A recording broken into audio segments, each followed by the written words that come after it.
Hello बच्चों, मैंने जो पहले एनसीईआरटी के अंक के प्रश्न सॉल्व करके भेजे थे, उम्मीद है आपने कर लिए होंगे। अब हम क्वेश्चन देखते हैं 1.11। हम पहले वो क्वेश्चन करा रहे हैं जो कूलाम के नियम पर आधारित हैं। बीच के जो क्वेश्चन हैं उन्हें भी कराएंगे ना, छोड़ने के नहीं। तो इसमें जो 1.11 क्वेश्चन है वो ये है कि कोई पॉलीथीन का टुकड़ा ऊन से रगड़ा जाता है। कोई पॉलीथीन का टुकड़ा ऊन से रगड़ा जाता है और पॉलीथीन के टुकड़े पे इतना नेगेटिव चार्ज, क्वेश्चन में लिखा हुआ, क्वेश्चन आपने शायद लिख लिए होंगे जो मैंने भेजे थे। तो जब ऊन को पॉलीथीन से रगड़ा जाता है तो पॉलीथीन के टुकड़े पे 3 × 10⁻⁷ कूलाम ऋण आवेश चला जाता है। तो पहली बात तो ये, इसमें दो बातें हैं कि जब पॉलीथीन के टुकड़े पे नेगेटिव चार्ज गया यानी वो ऋण आवेशित हुआ, इसका मतलब उस पर इलेक्ट्रॉन चले गए। बस पहली बात तो ये है कि उस पर इलेक्ट्रॉन चले गए। अब कितने इलेक्ट्रॉन गए वो निकाल लो।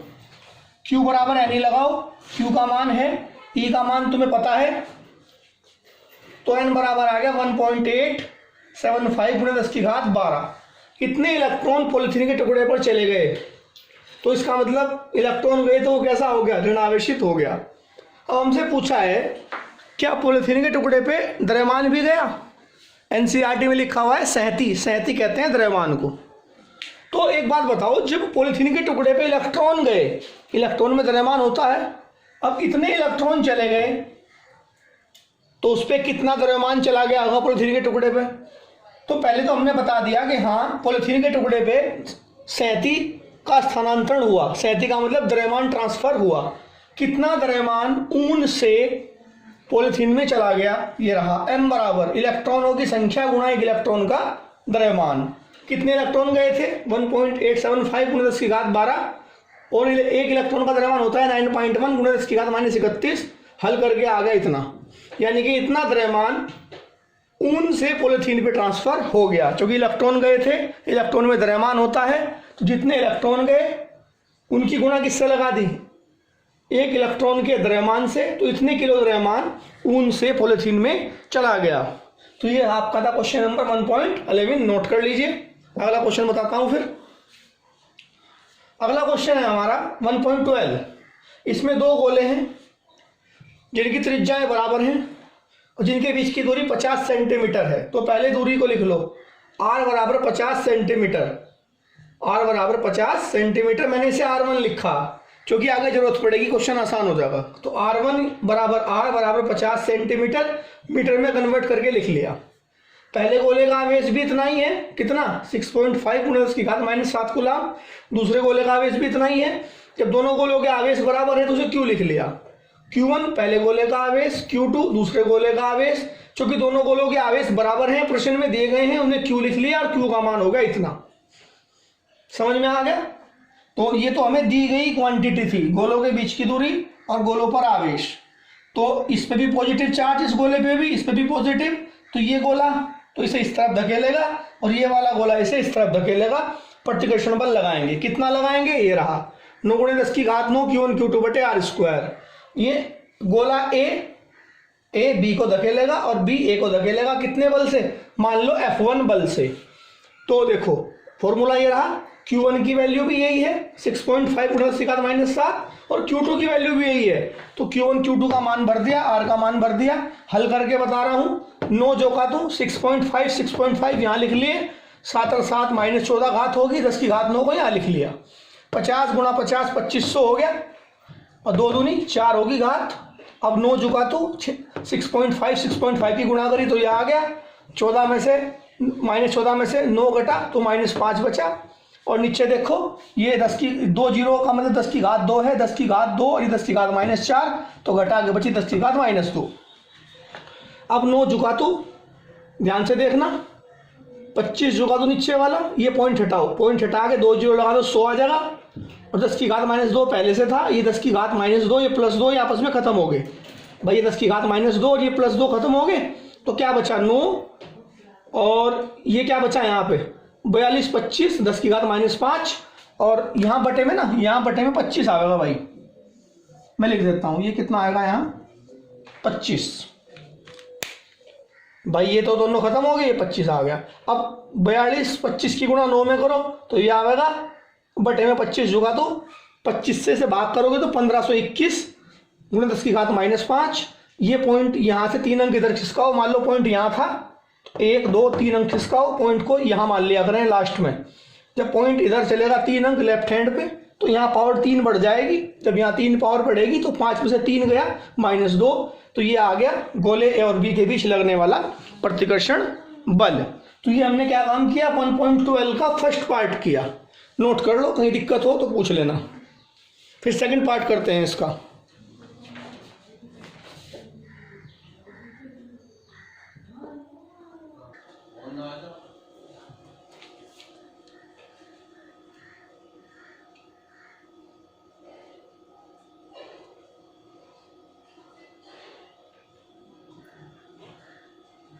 हाँ बच्चों, ये इसका सेकंड पार्ट है। फर्स्ट पार्ट मैंने अभी कुछ क्वांटिटी फर्स्ट पार्ट की मिटाई नहीं, जैसे मैंने F1 नहीं मिटाया और जैसे मैंने ये नहीं मिटाए, ये फर्स्ट पार्ट की चीज़ें हैं। देखो सेकंड पार्ट में कहा यदि गोलों के बीच की दूरी को आधी कर दी जाए। पहले गोलों के बीच की दूरी r थी, r जिसे मैंने r1 कहा था। पहले गोलों के बीच की दूरी r थी, अब उसे आधी कर दो, r/2 कर दो। प्रश्नानुसार गोलों के बीच की दूरी को आधी कर दो। पहले गोलों पे आवेश था Q1 बराबर Q2 बराबर Q। अब प्रश्नानुसार आवेश को डबल कर दिया गया है। फिर से सुनिएगा, प्रश्नानुसार दोनों गोलों के बीच की दूरी को तो आधी कर दिया गया है और गोलों पर आवेश की मात्रा को डबल कर दिया गया है। और अब पूछा गया है कि अब इनके बीच कितना बल लगेगा। तो देखो पहले गोले पे आवेश अब मान लो Q1 डैश है। कितना आवेश है पहले गोले पे, अब Q1 डैश। Q1 डैश कितना है, पहले आवेश का डबल। पहले कितना आवेश था Q, कितना आवेश था पहले Q, तो कितना हो गया अब आवेश 2Q।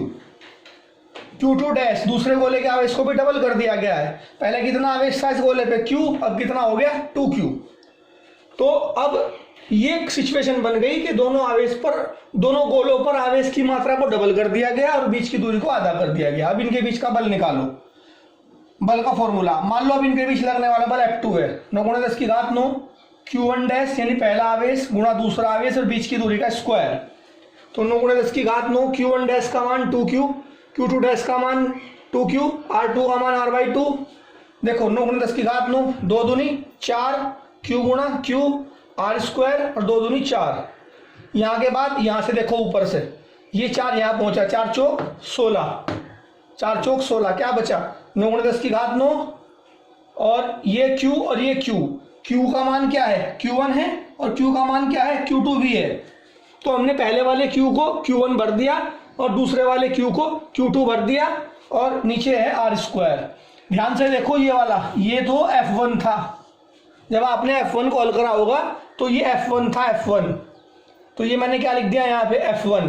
F1 का मान यहाँ से उठाओ, F1 का मान ये हो गया, गुणा करो तो गोलों के बीच बल कितना आ जाएगा 0.24 न्यूटन। समझ में आ गया। फिर से रिपीट कर रहा हूँ, अब गोलों के बीच की दूरी को आधी कर दी गई है, आवेश को डबल कर दिया गया है, उनके बीच बल निकाल दिया। बल निकालने पे बस एक बात ध्यान रखना कि ये Q1 भी Q है और Q2 भी Q है। तो इस वाले Q को मैंने यहाँ Q1 लिखा, इस वाले Q को मैंने यहाँ Q2 लिखा।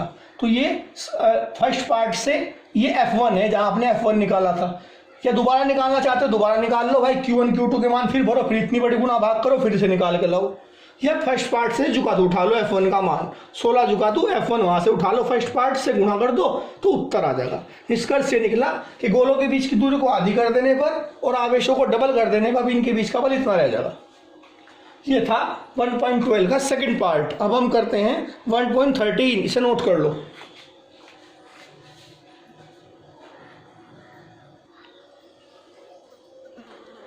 तो बच्चों ये क्वेश्चन है हमारा 1.13। क्वेश्चन को ध्यान से सुनिएगा, 1.12 के आधार पे है।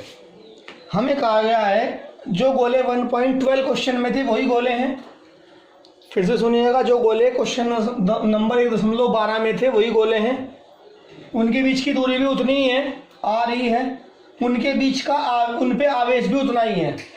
तो मान लो गोले ए का आवेश QA है और गोले B का आवेश QB है और दोनों का मान है कितना Q, और Q का मान आप जानते हैं। जो मान Q का क्वेश्चन 1.12 में था वही 1.13 में है। अब हमें क्या करना है, ये वही कंडीशन है पहले क्वेश्चन वाली, दोनों गोले ए और बी हैं। गोले ए के आवेश को क्यू ए कहा, क्यू ए का मान क्यू है। गोले बी के आवेश को क्यू बी कहा और क्यू बी का मान भी बी है। और यहाँ क्यू कितना है वो क्वेश्चन नंबर 1.12 के अनुसार इतना है। अब हमें कहा गया है कि एक तीसरा गोला लेना है। मैं यहाँ बना देता हूँ छोटा सा, एक गोला सी, एक तीसरा गोला लेना है जो अनावेशित है, जिसका चार्ज 0 है। फिर से सुनिएगा, गोले सी का आवेश कितना है, 0 है। इस गोले सी को गोले ए से टच कराया, तो अब हम क्या लिखेंगे, अनावेशित गोले सी को ए से स्पर्श कराने पर, अनावेशित गोले सी को ए से टच कराने पर, मैं यहाँ करके दिखा रहा, छोटा सा फिर हटा दूंगा, ए और गोले सी को टच करा दिया आपस में ऐसे। तो जैसे ही टच कराओगे तो अब गोले ए और सी पर कितना आवेश हो जाएंगे, तो मान लो टच कराने के बाद गोले ए का आवेश तो हो गया क्यू ए डैश और गोले सी का आवेश हो गया क्यू सी डैश। और ये आवेश कितना होगा, दोनों गोलों के आवेशों का योग बटे 2, दोनों गोलों के आवेशों का योग, यानी कि गोले ए का आवेश प्लस गोले सी का आवेश बटे 2। गोले ए का आवेश पहले क्यू था, गोले सी का आवेश पहले 0 था, बटे 2, तो क्यू बटे 2, यानी गोले ए पे कितना चार्ज हो गया, क्यू बटे 2, और गोले सी पे भी कितना चार्ज हो गया, अब क्यू बटे 2। तो याद रखना, टच कराने के बाद गोले ए का जो आवेश था अब वो क्यू नहीं रहा। जब गोले ए को सी से टच करा दिया, गोले सी से, तो गोले ए का चार्ज अब Q/2 हो गया। गोले सी का चार्ज पहले 0 था, अब उसका चार्ज भी Q/2 हो गया। अब क्या करा, गोले सी को हटा लिया, कहां से, गोले ए से हटा लिया गोले सी को। अब गोले सी का आवेश अब 0 नहीं है, अब उसका आवेश कितना है, Q/2। अब गोले सी को उठा के, अब गोले सी को उठा के गोले बी से टच करा दिया, गोले बी से टच करा दिया, तो अब इसका चार्ज 0 नहीं था, अब इस पर कितना चार्ज आ चुका था, इस पर चार्ज आ गया था Q/2, जो कि किससे टच हो चुका था, पहले ए से टच हो चुका था। तो अब गोले सी को बी से टच कराने पर बी व सी के आवेश, मान लो अब गोले बी का आवेश हो गया QB डैश और गोले सी का आवेश हो गया QC डबल डैश, क्योंकि पहले हम Q डैश मान चुके। तो जब गोले बी और सी को टच कराओगे तो मान लो गोले बी का आवेश कितना हुआ, Q डैश बी, और गोले सी का आवेश कितना हो गया, Q double dash C. Formula, गोले बी का आवेश प्लस गोले सी का आवेश बटे 2। गोले बी का आवेश Q था, देखो गोले सी का आवेश अब कितना हो चुका था, Q बटे 2 और बटे 2, इन्हें जोड़ो तो ये तो हमने क्या भर दिया, गोले ए का आवेश, और ये भर दिया हमने गोले सी का आवेश। Q डैश सी का मान देखो जरा यहाँ से, Q/2 और बटे 2। अब 2 दूनी 4 हो गया, इसे जोड़ के लघुत्तम लेकर आ गया 3Q बटे 4। तो अब याद रखो, अब गोले सी पे कितना आवेश हो गया, 3Q बटे 4, और गोले बी पे भी कितना आवेश हो गया, 3Q बटे 4। अब गोले सी को बी से भी हटा लिया गया, अब गोले सी को बी से भी हटा दिया गया। तो नेट रिजल्ट देखो, स्टार्टिंग में जब गोले सी को ए से टच कराया था, फिर से सुनिएगा, जब गोले सी को ए से टच कराया था तो ए पे कितना आवेश रह गया था, Q/2। तो हम क्या लिखेंगे, अब गोले ए का आवेश कितना है, Q/2। और जब गोले सी को बी से टच कराया था तो बी का आवेश कितना रह गया था, गोले बी का आवेश रह गया था 3Q बटे 4। तो अब गोले ए को जब टच कराया सी से, फिर गोले बी को टच कराया सी से, अब गोले सी को हटा लिया, लास्ट में अंत में गोले ए का आवेश क्या बचा, Q/2, और गोले बी का क्या बचा, 3Q/4। अब पूछ रहा है इनके बीच बल कितना होगा वो बताओ। तो ठीक है, अब गोलों के बीच का बल निकाल दो। फॉर्मूला 9 × 10⁹, पहले गोले का आवेश QA डैश, दूसरे गोले का आवेश QB डैश, और बीच की दूरी का स्क्वायर, मान भरो। 9 × 10⁹, QA डैश का मान Q/2, QB डैश का मान 3Q/4, 4 दूनी 8 और 3 ये रहा, 3 ये रहा, 3 आगे लिखो और 4 दूनी 8 को भी आगे लिखो, तो 3 बटे 8। दोबारा देखो, ये वाला 3 ये रहा आगे और 4 दूनी 8 ये रहा, कौन बचा, 9 × 10⁹, ये वाला आवेश गुणा ये वाला आवेश और नीचे R²।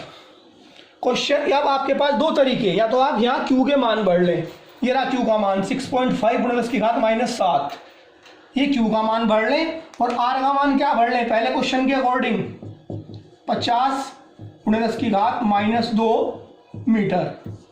या तो आप यहाँ दो ये Q के मान भर लें, Q का मान यहाँ भी R का भर लें, हल करें तो ये आ जाएगा।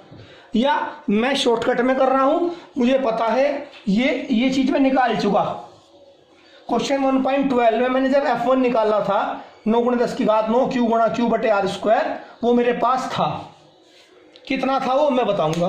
तो ये आपके पास तरीका मैंने बता दिया। या तो आप यहाँ Q का मान भर लें, इस वाले Q का ये रहा, इस वाले Q का ये रहा यही मान, और R का मान ये भर लें और हल करें तो ये आ जाएगा।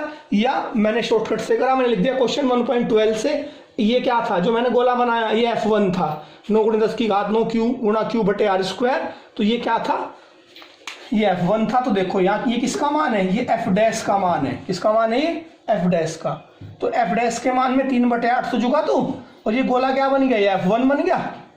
अब F1 मैंने पीछे निकाला था, ये रहा F1 1.521 × 10 की घात -2, ये F1 था पिछले क्वेश्चन से। और मैंने फिर क्या किया, 3 की गुणा इसमें करी, 3 की गुणा इसमें करके आया, 8 से भाग करी ये आया, और इस पॉइंट को मैं यहाँ से उठा के यहाँ ले गया, तो ये पावर बन गई -3। तो मैंने तो गुणा भाग से बचने के लिए भाई इसे F1 कह दिया और F1 का मान यहाँ रख दिया। तो जब गोलों को, जब गोले A और गोले B को C से टच कराया, C से टच कराने के बाद अब उनके बीच कितना बल लगेगा, इतना लगेगा। यही क्वेश्चन था आपका, यही पूछ रहा था। फिर से रिपीट कर दूं यहाँ से, ये गोलों के आवेश हो गए थे जब उन्हें गोले A को C से टच कराया था और गोले B को भी C से टच कराया था, इनके आवेश हो गए थे, बीच की दूरी उतनी ही थी यार। तो मैंने कूलाम का नियम लगाया, QA' QB' के मान भरे, 3 को मैंने आगे लिख लिया, 4 दूनी 8 को लिख लिया, बाकी 9 × 10 की घात 9 Q × Q R² जुगा तो रखा। यहाँ के बाद आपके पास दो तरीके हैं, या तो आप इसे 1.12 के आधार पे इसे F1 कह दें, 9 × 10 की घात 9 Q × Q बटे R², या तो आप इसे क्या कहते हैं F1। मैंने यहाँ 3/8 और इसे क्या कह दिया F1, और F1 का मान भर के मैंने हल कर दिया, गुणा भाग आसान हो गई। या आप क्या करें, यहाँ Q के मान भर लें और R का मान भर लें तो भी हल करके यही आएगा।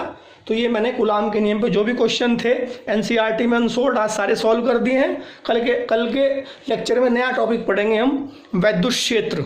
वैद्युत क्षेत्र बड़ा मज़ेदार टॉपिक है। आज की वीडियो में इतना ही, धन्यवाद। कोई दिक्कत हो